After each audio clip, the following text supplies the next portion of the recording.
passer un moment concentré, mais surtout un moment de construction. C'est pourquoi j'ai intitulé ce matin ma présentation « À la recherche du bonheur ».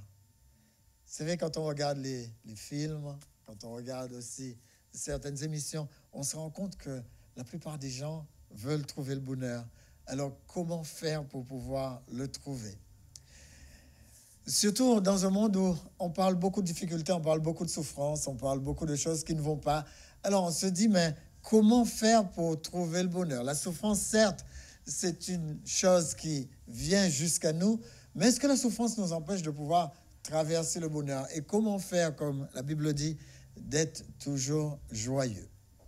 La souffrance peut être physique, parfois ou mentale. Certes, on en rencontre un maximum, mais selon qu'elle se rattache principalement à un processus, que ce soit somatique ou encore psychique dans un organisme.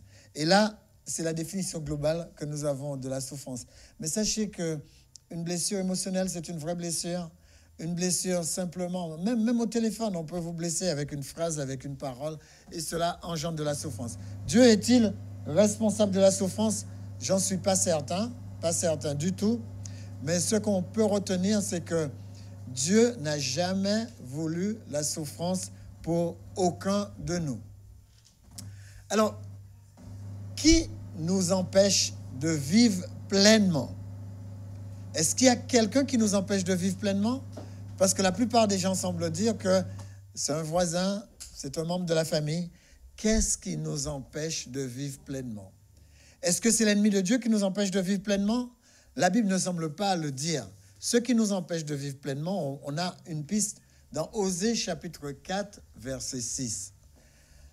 La Bible dit « Mon peuple périt parce qu'il lui manque la connaissance. » Alors, le vrai problème de l'être humain se trouve chez lui.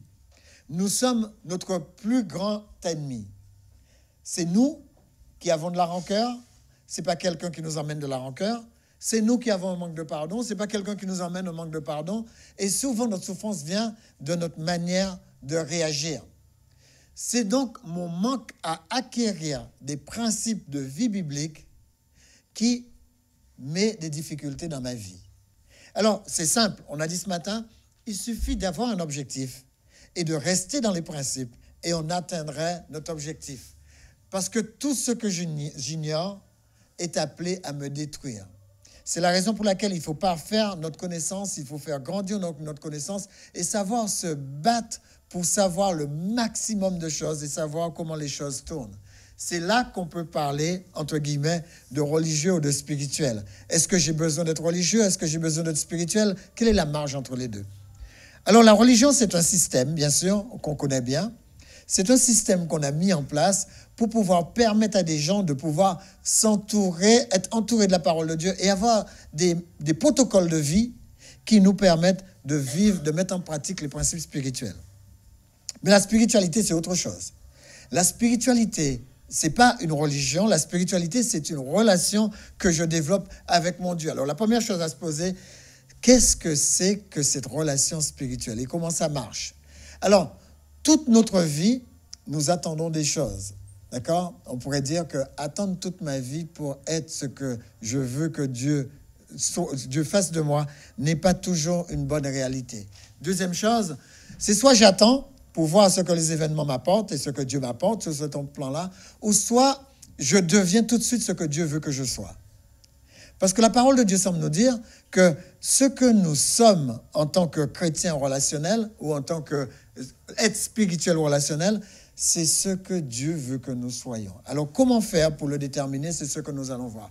Donc, la première chose à faire, la première remarque, arrêtez de demander la permission d'être ce que je dois être, d'accord? Et l'être. Qu'est-ce que vous voulez réellement être? Qu'est-ce que vous voulez réellement vivre? Ce matin, on était en train de parler du fait que nous avons un temps et que le temps détermine ce que nous sommes. Mais si nous ne manageons pas le temps, nous ne serons pas ce que nous voulons être. C'est la raison pour laquelle nous devons battre pour comprendre comment nous organiser pour devenir. Alors, arrêtez de demander la permission, mais ne pas laisser ma vie passer à attendre. Je ne peux pas dire que je vais commencer à vivre après mon âge de maturité. Je dois commencer à vivre tout de suite. Je ne peux pas dire que je vais commencer à vivre quand j'aurai une femme. Je dois commencer à vivre tout de suite. Je ne peux pas dire que je vais commencer à vivre quand j'aurai un mari. Il faut que je commence à vivre tout de suite. Et ensuite, je connais même des gens qui ont déjà un mari ou qui ont déjà une femme et qui disent qu'ils vont commencer à vivre quand ils auront un enfant. Les amis, il y aura toujours quelque chose qui nous manquera pour vivre ce qu'on souhaite vivre, mais sachez que nous sommes déterminés quoi? Nous sommes déterminés par nos chromosomes. Nous sommes déterminés par l'apport que notre père et notre mère ont fait. Alors, quel est votre temps? Est-ce que vous êtes capable de vous accaparer le temps d'épanouissement dont vous avez besoin ou que vous désirez? Alors, puisque vous n'avez pas le temps, la première chose à faire, c'est de trier ce qu'on vous raconte. Vous ne pouvez pas tout écouter, vous ne pouvez pas tout faire, vous ne pouvez pas jouer à tous les jeux vidéo que vous voulez, vous ne pourrez jamais, ça finira jamais. Et ce qui se passe, c'est que beaucoup de distractions nous empêchent de vivre la réalité de vie que nous voulons. Alors, deuxièmement, donnez aux autres à avoir quelque chose à dire de vous. Moi, quand je lis la Bible, je me rends compte qu'il y a beaucoup de généalogies. Et vous savez, j'aime bien les généalogies. Mais il y a un hic dans les généalogies. Quand vous lisez les généalogies, vous voyez par exemple qu'un tel était le fils d'un tel, et on n'entend plus parler de lui. Que telle fille était la fille d'un tel, et on n'entend plus parler de lui. Et par contre, quand on parle de David, il y a plein de pages. Quand on parle de Salomon, il y a plein de pages. Quand on parle de Jésus, il y a plein de pages. Alors, le but et le témoignage de la vie de chaque individu, ce serait de pouvoir compiler leur vie sur plusieurs pages. Alors, en clair, si on devait parler de vous dans le dictionnaire, qu'est-ce qu'on écrirait à côté? Est-ce qu'on aurait quelque chose à écrire? Alors, est-ce que pour certaines personnes, on pourrait simplement dire « il est né à tel endroit et il est mort à tel endroit ». Vous avez vu, quand on va au cimetière, vous avez vu ce qu'on met sur les pierres tombales? C'est un raccourci. On met votre nom, votre prénom, et on met 2 dates butoirs. Celui où vous avez commencé et celui où vous avez fini. Il ne faut pas qu'il en soit ainsi. Il faut absolument que vous vous dites, qu'est-ce que je vais faire maintenant de ma vie pour que si jamais je passe de vie à trépas, on puisse écrire quelque chose dans un livre. Si les gens n'ont rien à écrire de vous, pourquoi vous êtes passé? Vous avez remarqué ce que dit Salomon? Il y a des gens qui passent comme des étincelles. Ils font ch'ting et ils s'éteignent. Et il y a des gens encore, dit la Bible, qui passent comme une vapeur. Vous avez essayé de calculer en combien de temps passe une vapeur? Quand vous allez pour des sources d'eau, vous savez, aux Antilles, il y a des sources d'eau chaude. Vous voyez la vapeur partir, elle disparaît, elle ne revient plus là, elle revient plus dans le sucre, elle disparaît. On n'a pas le droit de passer notre vie comme si c'était une vapeur. C'est ce qui enrichit d'ailleurs les cimetières, c'est le fait que des gens passent sans rester. 2 Corinthiens 3, versets 3 à 5, vous êtes manifestement une lettre ouverte de Christ. Alors, concentrez-vous sur cette partie-là. Je suis une lettre de Christ. Ça signifie qu'il y a quelque chose d'écrit dedans. On n'a jamais vu de lettre vierge, à moins que c'est une blague. Je ne peux pas avoir une vie vierge. Il faut que ma vie mature. Il faut que je construise, il faut que je représente Dieu. Et je vais même vous dire quelque chose, vous ne pouvez pas échouer quand c'est pour Dieu que vous construisez. Vous savez pourquoi? Dieu, il tient trop à sa réputation. Alors, nous chrétiens, ça devait nous encourager à nous lancer dans des choses, mais des choses énormes, parce qu'on ne peut pas échouer, parce que Dieu tient à sa réputation. Vous avez remarqué ce qu'il dit? Il dit, tout ce que je fais pour vous, je le fais à cause de mon nom, à cause de ma réputation. Ce n'est pas vous qui êtes en jeu. Vous croyez que vous êtes le principal. Vous n'êtes pas le principal. Le principal, c'est Dieu. Votre témoignage, c'est ce qu'il veut. Comment est-ce que vous le représentez dans la vie sociale, dans votre vie familiale, partout où vous vous trouvez? La seule chose que vous pouvez montrer de vous, c'est votre succès en Christ par la pratique de sa parole. Il y a des gens qui croient qu'il y a d'autres personnes qui ont plus de spiritualité qu'eux. Ça ne marche pas. Vous savez ce qui marche? Ce qui marche, c'est que vous avez la possibilité de développer radicalement votre spiritualité comme vous le voulez. Il n'y a personne qui peut intervenir dans votre vie et baisser le niveau de votre spiritualité ou augmenter le niveau de votre spiritualité. Et sachez que votre spiritualité a à voir avec tout ce que vous faites. Votre spiritualité a à voir avec votre travail. Votre spiritualité a à voir avec votre développement familial. Votre spiritualité a à voir avec le simple fait que vous conduisez sur la route. Parce que vous êtes un être spirituel. Ne croyez pas que votre spiritualité est à part et que le fait pour vous de lire la Bible, vous dites, bon, ma spiritualité, c'est lire des bons principes. Mais des bons principes, pour quoi faire? Ça ne marche pas. La mise en application des bons principes, vous le faites tous les jours, dans tous les domaines. Donc, votre spiritualité est partout. Votre spiritualité vous accompagne partout.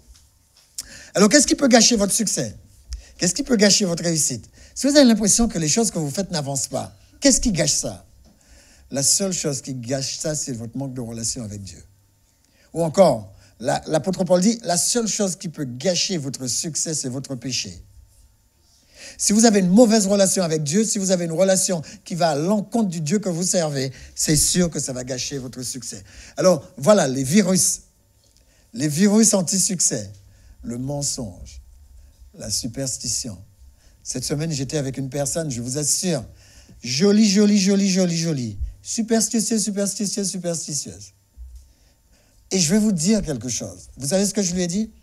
J'ai dit, madame, vous êtes une jolie femme quand on vous regarde, mais vous êtes en train de vous enlaidir par chaque point de superstition.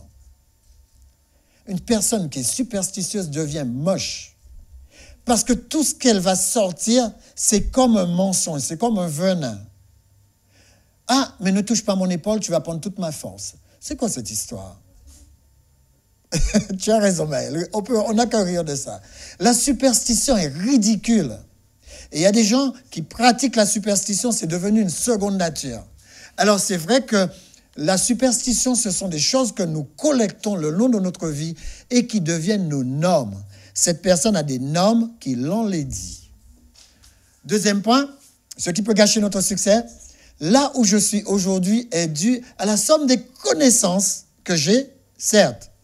Mais si vous avez des connaissances et par rapport aux connaissances, vous n'avez pas pris de décision, ça mène nulle part. Connaissance plus décision égale succès.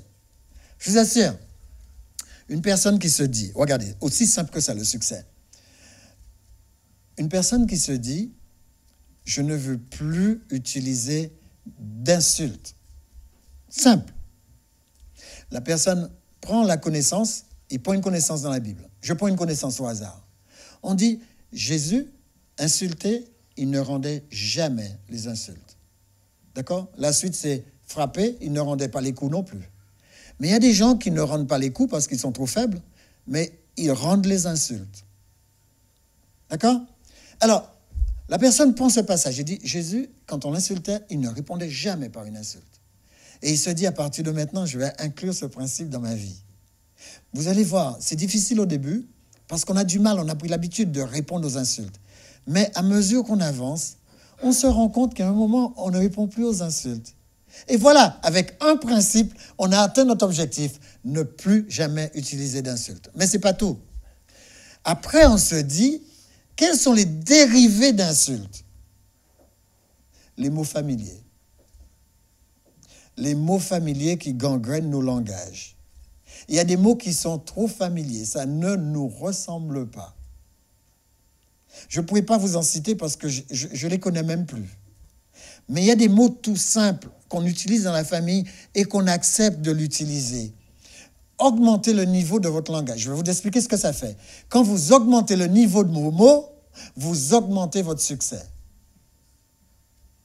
Vous avez remarqué que quand vous parlez à certaines personnes et que vous utilisez un certain nombre de mots, les personnes vous regardent différemment.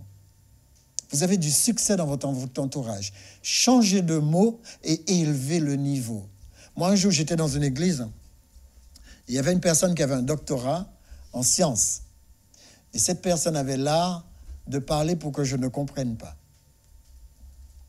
Et un jour, j'étais pasteur stagiaire à l'époque, j'ai raconté ça à mon pasteur stagiaire, je lui ai dit, chaque fois que cette personne me parle, quand il parle aux autres, il parle normalement, mais quand il me parle, il donne des niveaux de mots que j'ai du mal à suivre. Il m'a dit, eh bien Lambert, tu sais, va dans son rayon, apprends son langage, et ensuite, tu seras à son niveau. Alors, j'ai été dans une bibliothèque, et j'ai commencé à étudier des mots de son langage. J'ai pris son niveau et j'ai commencé à étudier des mots de son langage. Et chaque fois qu'il me parlait, je lui répondais avec des mots qu'il avait dans son langage. Et vous savez, je ne sais pas pourquoi il a arrêté ça. Il suffit de montrer à l'autre que vous élevez le niveau par rapport à son vocabulaire et il se calme. Je vous assure, la guerre du vocabulaire est là aussi. Quel est votre niveau ? Élevez le niveau de votre vocabulaire. J'ai dû, moi, personnellement, apprendre, à cause d'une boutade, apprendre 5 mots tous les soirs. Je continue à apprendre des mots parce que j'aime ça. Alors, vous avez vu, le fait que la personne m'avait fait une mauvaise remarque, eh bien, j'ai commencé à apprendre des mots. Et maintenant, j'aime tellement apprendre des mots que je les apprends, même sans qu'on me dise de les apprendre. Et vous apprendrez des mots toute votre vie. Eh bien, les amis, élevez le niveau parce que ça va être du succès pour vous. Si vous n'aimez pas là où vous êtes seulement à une pensée de changer et d'aller là où vous voulez aller. Vous savez, c'est à cette vitesse. Dites-vous que moi, quand je veux changer quelque chose dans ma vie, c'est simplement une question de pensée. Il suffit que je pense que je veux changer et le changement a déjà commencé. Et dites-vous que vous avez besoin de changement parce que nous, les êtres humains, nous sommes comme les plantes. Regardez, les plantes changent minute après minute. Vous avez déjà regardé une plante pousser? Ça change minute après minute. J'ai vu une émission où on accélérait la pousse des plantes. Mais vous voyez, la plante changeait, mais constamment. Eh bien, nous sommes pareils, nous avons besoin de changement. Alors, changez, ne vous posez pas de questions, changez constamment. Alors, il peut y avoir dans le changement aussi quelque chose qui nous touche, c'est la déception. Luc 24, versets 13 à 31. La pire des déceptions, c'est la déception personnelle. Écoutez, je vous assure que ça fait mal de s'asseoir, de faire un bilan et de prendre conscience qu'on n'a pas réussi ce qu'on voulait. Ou de s'asseoir et de prendre conscience. Une personne m'a dit une fois, elle m'a dit, écoute Lambert, tu sais, j'ai l'impression de n'avoir rien réussi de ma vie. Cette personne avait 30 ans. Alors, moi, je vous encourage à une chose. J'ai écouté la prière de ceux qui étaient de mon groupe ce matin. Et une des prières a dit, Seigneur, permets-nous de progresser dans ce que nous mangeons, dans notre hygiène alimentaire. Permets-nous de progresser. Et permets-nous de progresser dans nos autres connaissances. Il a même cité les connaissances scolaires. Alors, je me dis, ça c'est bien ça. Permets-nous de progresser dans toutes nos connaissances. Parce que faute de connaissances, mon peuple périt. Quelles que soient les connaissances, il faut que nous progressions.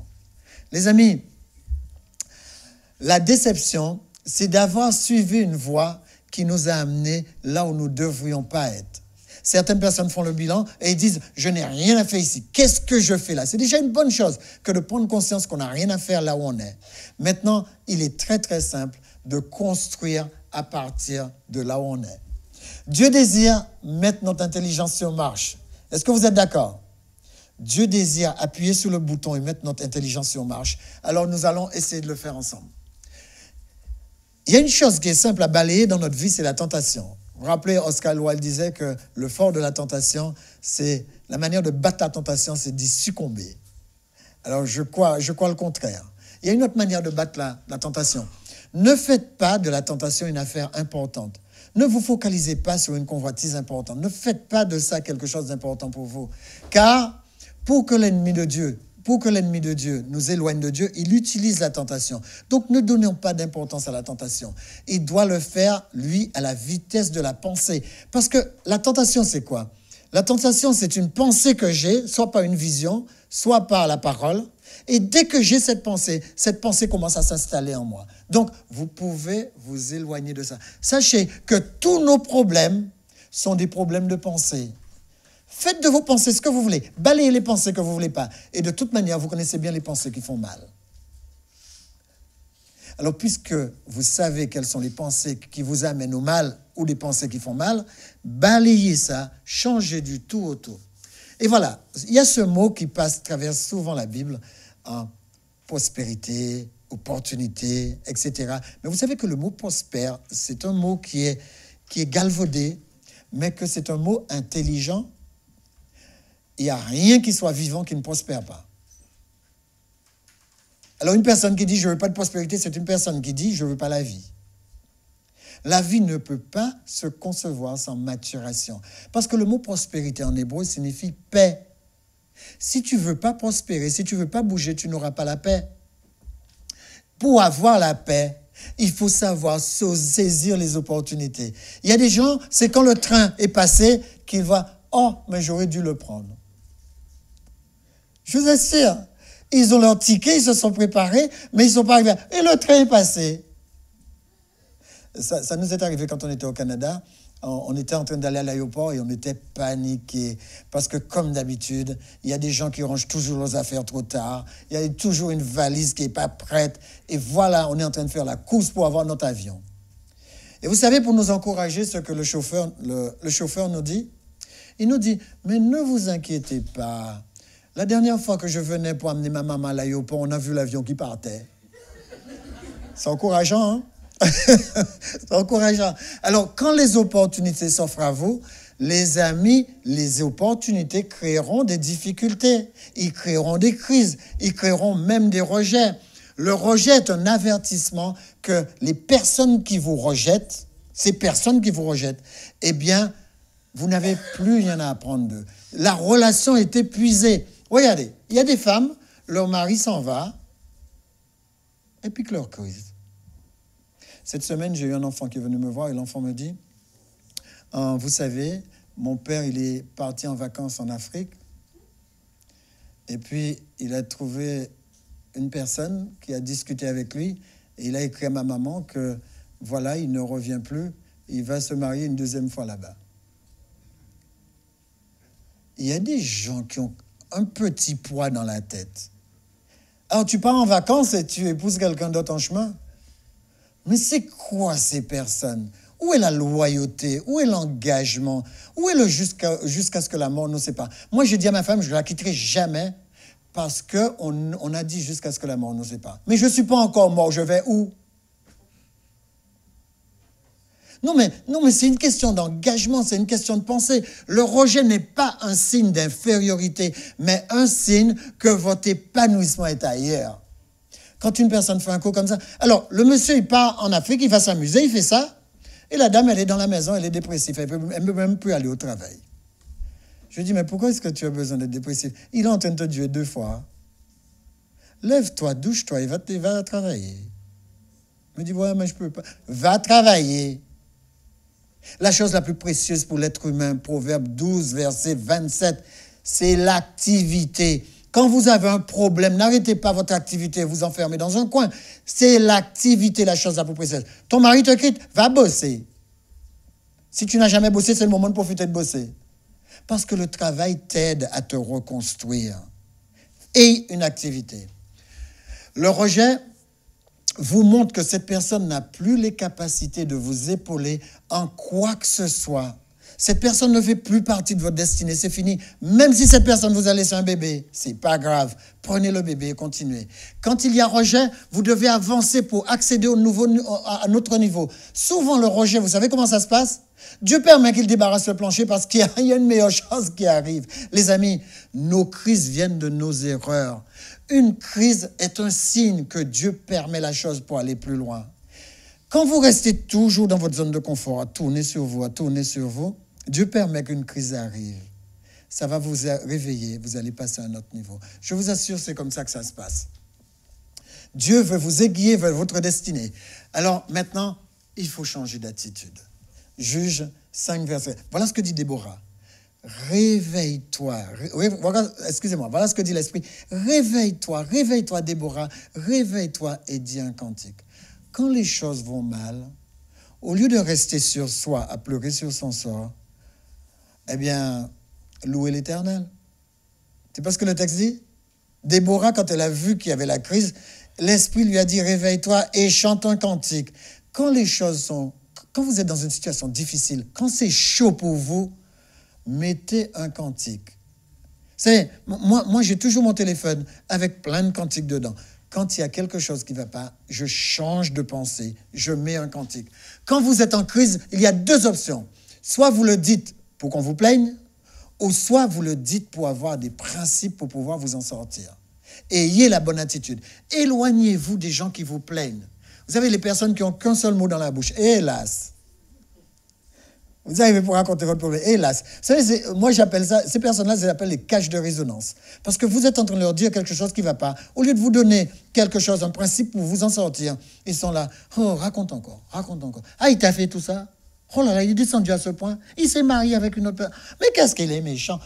C'est des cages de résonance. Vous faites boum, ils font boum, boum. D'accord? Méfiez-vous de ces gens-là. Troisième chose, cherchez la compagnie de ceux qui vous donnent des principes bibliques. Quels principes est-ce qu'on vous donne? Les problèmes? Changez d'attitude. Ce sont des petits obstacles. Vous savez, les sauts d'obstacles. Quand on court dans un stade, on fait des sauts d'obstacles. Dites-vous que les problèmes sont des obstacles. Un obstacle signifie que Dieu va vous permettre de découvrir et faire usage d'un potentiel caché en vous qu'il va maximiser. Chaque fois que vous avez un problème, dites, mais qu'est-ce que Dieu veut développer en moi? Seigneur, permets-moi de voir, permets-moi d'aller plus loin. Et souriez quand vous avez des problèmes. Parce que vous souriez ou que vous ne souriez pas, vous savez quoi? Il sera quand même résolu. Alors, à quoi ça vous aura servi de pleurer tout votre soul et il va quand même être résolu, que de sourire et il va quand même être résolu? En souriant, vous allez vivre 7 fois plus que les autres qui ont des problèmes. Surtout ceux qui se fâchent parce qu'ils ont des problèmes ou ceux qui ont une mauvaise attitude. Changez d'attitude. Dieu veut réveiller et utiliser la capacité qui est en chacun de nous, parce que la capacité qu'il a cachée en vous est une vraie capacité. Un problème est toujours attaché à votre capacité. Si vous avez la difficulté, c'est que vous avez l'habilité pour le vaincre. 1 Corinthiens 10, verset 13. Vous avez en vous les capacités de surplanter toutes les difficultés. Je vous assure, maintenant je me ris des difficultés, je considère les crises comme une bonne chose. Parce que crise égale niveau. Difficulté égale passer à un autre niveau. Et c'est toujours comme ça. Plus le problème est grand, vous vous rappelez David et Goliath? Plus le problème est grand et plus la porte de sortie est grande. Plus le problème est grand et plus le résultat que vous allez avoir est un grand résultat. Alors moi, quand j'ai des difficultés, je me suis créé un niveau. Vous savez, un niveau de difficulté. Je me suis créé un niveau, et vous savez ce que le niveau monte? Le niveau monte, j'ai 5 niveaux dans mes difficultés. Alors quand je me dis, ah mais ça c'est une petite difficulté, c'est niveau 1. Oh mais Seigneur, je ne vais pas avoir grand-chose. Hein. Mais, bon, je vais le réussir quand même, mais je sais que je ne vais pas avoir grand-chose derrière. Mais quand vous avez des difficultés de niveau 5, c'est comme un tremblement de terre. Derrière, vous allez avoir quelque chose d'énorme qui va se déclencher. La Bible dit, cherchez d'abord le royaume des cieux et tout ce qui vous arrive sera encore plus magnifique. Vous cherchez d'abord le royaume des cieux et tout ce qui vous arrive sera toujours intéressant. Mais on peut finir avec ce verset, Proverbe 23, verset 7. Nous ne pouvons pas changer le monde sans commencer par notre monde. Il y a un monde dans lequel nous vivons. Nous devons faire le ménage. Je sais que ce n'est pas toujours évident. Je sais que les poussières parfois peuvent être collantes. Il y a des gens, ce n'est pas des moutons qu'ils ont, mais c'est des brebis. Alors, essayez de faire le ménage. Moi, je dis que si on doit commencer à faire le ménage, le premier endroit où on doit faire le ménage, c'est apprendre à commencer chaque journée en faisant son lit. C'est simple. Vous savez, quand vous commencez chaque journée en faisant votre lit, ça, c'était un bon conseil des parents. Quand vous rentrez le soir, même si vous êtes fatigué, votre lit est déjà fait. Eh bien, considérez la vie comme ça. La vie est proportionnelle à votre capacité à faire votre lit avant de partir. Moi, je me dis toujours, si j'arrive toujours à faire mon lit, je pourrais mieux organiser ma journée. En faisant mon lit, je réfléchis à des choses qui me manquent, etc., etc. Je réfléchis à tout. Et quand vous avez tout mis en place, automatiquement, vous avez l'impression que votre journée est construite. Mais regardez la journée des gens qui partent sans faire leur lit. C'est pas pour rien que la Bible en parle. La Bible dit parfois, quand les gens rentrent, leur lit est trop court et leur couverture trop étroite. Vous avez déjà essayé de dormir dans un lit qui est trop court? Je me rappelle un soir, je n'avais pas envie d'entrer à la maison et je me suis dit, je vais rester. Et puis, il n'y avait pas de lit et il n'y avait qu'un fauteuil. J'ai dit, je vais dormir dans le fauteuil. Vous savez, quand vous prenez des fauteuils, comme ces chaises-là, c'était des fauteuils comme ces chaises-là, j'ai collé les fauteuils et je me suis endormi. Vous avez vu les petites barres en fer qu'il y a entre... Vous savez vraiment là où... Vous ne savez jamais où il va aboutir. Mais dans la nuit, vous savez où il a abouti. Parce que dans la nuit, vous commencez à avoir des douleurs exactement là où il y a la barre de fer du fauteuil. Alors, faites votre lit, dormez dans votre lit et commencez par ranger les choses en fonction de votre lit. Merci en tout cas. Sachez que si vous voulez reconstruire votre vie, changez d'attitude, considérez les choses qui vous arrivent comme étant des choses pour vous emmener à un autre niveau et surtout, changez d'état d'esprit par rapport aux difficultés. Ayez toujours un bon état d'esprit. Je vais vous raconter juste une histoire pour finir. J'ai lu une histoire qui m'a vraiment frappé. C'est un homme qui avait toujours l'habitude de sourire en toutes circonstances, vraiment en toutes circonstances. Et un jour, il a dit, moi, ça ne va pas dans ma famille, j'ai perdu mon travail. Alors, il continue. On lui dit, comment vous pouvez sourire quand vous avez perdu votre travail? Il dit, ça va me donner l'opportunité de faire autre chose. Alors, il a été voir ses parents, il a commencé à ramasser des bric-à-brac et il a créé un petit magasin, comment on appelle ça, de brocante. Et dans le magasin de brocante, il a installé ses trucs, il avait tout le temps sourire. Et la plupart des gens lui disaient, mais vous savez pourquoi je viens ici à la brocante? C'est pas que j'ai vraiment besoin de quelque chose, mais c'est à cause de votre sourire. Alors, il vendait à cause de son sourire. Et un jour, ce qui devait arriver arriva. Il est entré 2 cambrioleurs dans le magasin. Et il a souri, il a dit au cambrioleur, mais écoutez, j'ai pas tant d'argent que ça, je viens de commencer mon entreprise, etc. Il leur expliquait. Et ils lui ont dit, on ne vous a rien demandé. Ils lui ont tiré dessus. Et il est tombé par terre, ils lui ont dit, écoutez, à part le tir en caisse, vous avez de l'argent quelque part? Il dit, oui, sur le tapis là-bas, j'ai encore un peu d'argent. Mais je vous en prie, appelez une ambulance avant que vous partiez, etc. Et les bandits ont secoué la tête, ils ont dit, mais appelez une ambulance. Alors le bandit a été au téléphone et il a appelé une ambulance. Et puis le bandit est parti. L'histoire, on aurait pu croire que l'histoire s'arrête là. Non, il est resté, il a saigné. Les secours sont arrivés. Et quand les secours sont arrivés, ils sont partis avec lui. Et dans l'ambulance, il lui dit, mais écoutez, à la distance où vous étiez, mais comment vous avez pu en prendre le téléphone et appeler? Il dit, non, j'ai demandé à l'un des gangsters de téléphoner pour moi. Et il a dit, c'est le voyou qui a téléphoné pour vous? Et il a dit, oui, j'ai demandé ça avec le sourire. Et puis quand il est arrivé à l'hôpital, les gens viennent le voir et lui disent, mais écoute, mais comment est-ce que tu peux parler gentiment à quelqu'un qui t'a tiré dessus? Il a dit, mais pourquoi est-ce que tu veux que je l'empêche de faire ce qu'il a envie de faire? Et bien, quelques temps plus tard, il a été guéri, il est retourné dans le magasin et il a marqué sur le truc, il a marqué, les gangsters sont les bienvenus, mais les balles ne sont pas acceptées. Les amis, c'est une question d'attitude. On change d'attitude par rapport aux événements. Et en tout cas, si vous faites comme ça, en toutes circonstances, que Dieu vous bénisse. Éternel de Père Céleste, merci de nous aider, quelles que soient les circonstances, à aller vers le bonheur. Le bonheur n'est pas loin, le bonheur se trouve à un sourire, le bonheur se trouve à une pensée, le bonheur se trouve dans une attitude. Éternel, donne-nous tous ensemble de continuer à changer d'attitude, de continuer à vivre nos bonnes habitudes les uns envers les autres et de permettre que nous puissions aussi les distribuer parce que nous sommes une lettre ouverte. Merci pour ta présence. Change notre état d'esprit, nous t'en prions au nom de Jésus. Amen.